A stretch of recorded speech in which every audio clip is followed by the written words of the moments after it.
Hi friends, అందరికీ శ్రీరామనవమి శుభాకాంక్షలు. ఈరోజు మన వీడియో మన గార్డెన్లో స్టీల్ ప్లాంట్లో గార్డెన్లో మంచి బీరకాయలు వచ్చేవి. నాకు ఫుల్ వీడియో చూడండి. ప్లీజ్ లైక్ చేయండి, షేర్ చేయండి, సబ్స్క్రైబ్ చేయండి. స్టీల్ ప్లాంట్లో ఉన్నప్పుడు నాకు బీరకాయలైనా ఏ పాదులు పెట్టినా అక్కడ మట్టి బాగుండేది, చాలా బాగా వచ్చాయి బీరకాయలు. అందుకే నేను ఒక కాయ ఉంచి దాన్ని ఎండబెట్టుకుని సీడ్స్ తీసుకున్నాను. ఇప్పుడు మనం ఆ విత్తనాలు వేసుకుందాం. చూడండి, కాయ ఇలా ఎండిపోయింది. ఎండిపోయిన తర్వాత దాంట్లో చాలా విత్తనాలు ఉన్నాయి. అది కట్ చేసుకుంటే అసలు తెగట్లేదు. అదైతే చాలా గట్టిగా ఉంది. ఆ పీసు అది చాలా గట్టిగా ఉంది. చివర కట్ చేస్తే బోల్డ్ విత్తనాలు ఉన్నాయి దాంట్లో. చూడండి ఎన్ని విత్తనాలు వచ్చాయో.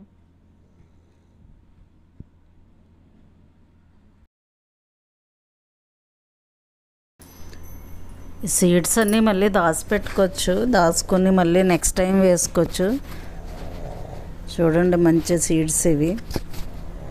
ఇలాంటివి సాధారణంగా రావు, చిన్న చిన్న బీరకాయలు వచ్చేస్తుంటాయి. అందుకే నేను ఇది ఒక కాయ ఎండబెట్టాను.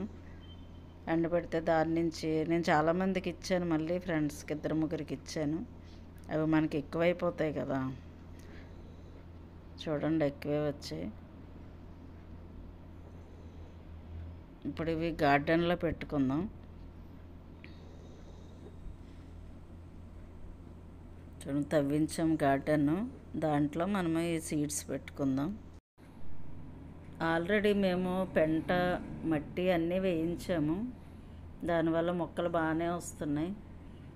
కిచెన్ వేస్ట్ వేసుకుని ఇలా మనం పండించుకుని తింటే ఆరోగ్యంగా ఉంటాం.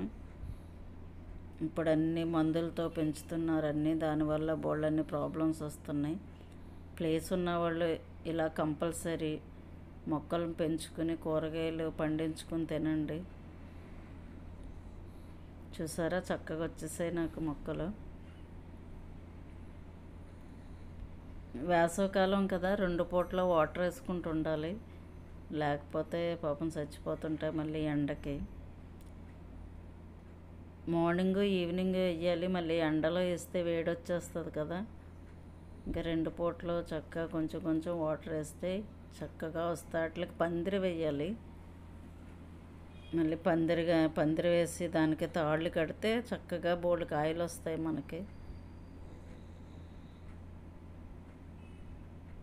చనాళ్ళు కాస్తుంది బీరపాదు అయితే. చూడండి 2 ఆకులు వస్తాయి అప్పుడే. మనము ఏదైనా పాదులు పెట్టుకున్నప్పుడు 2 పూటలు చూసుకుంటూ ఉండాలి. చీమలు కొరికేస్తుంటాయి, చీమలు పడుతుంటాయి, వేసవికాలం కదా. ఆ సిగురు కొరికేసిందంటే మొక్క చచ్చిపోతుంది చిన్నప్పుడు. చూడండి దీనికి పందిరి వేసుకోవాలి, కర్రలు కట్టి దానికి తాళ్ళు కట్టుకుంటే మంచి కాయలు వస్తాయి. మన బాస్కో గడ అల్లరి ఎక్కువైపోయింది, నా వెనకాల వచ్చి ఆ మొక్కలన్నీ తొక్కేస్తున్నాడు వాడు. ఓకే ఫ్రెండ్స్, నా వీడియో ఎలా ఉంది? నా వీడియో మీకు నచ్చినట్టయితే లైక్ చేయండి, షేర్ చేయండి, సబ్స్క్రైబ్ చేయండి. Thank you for watching. Bye friends.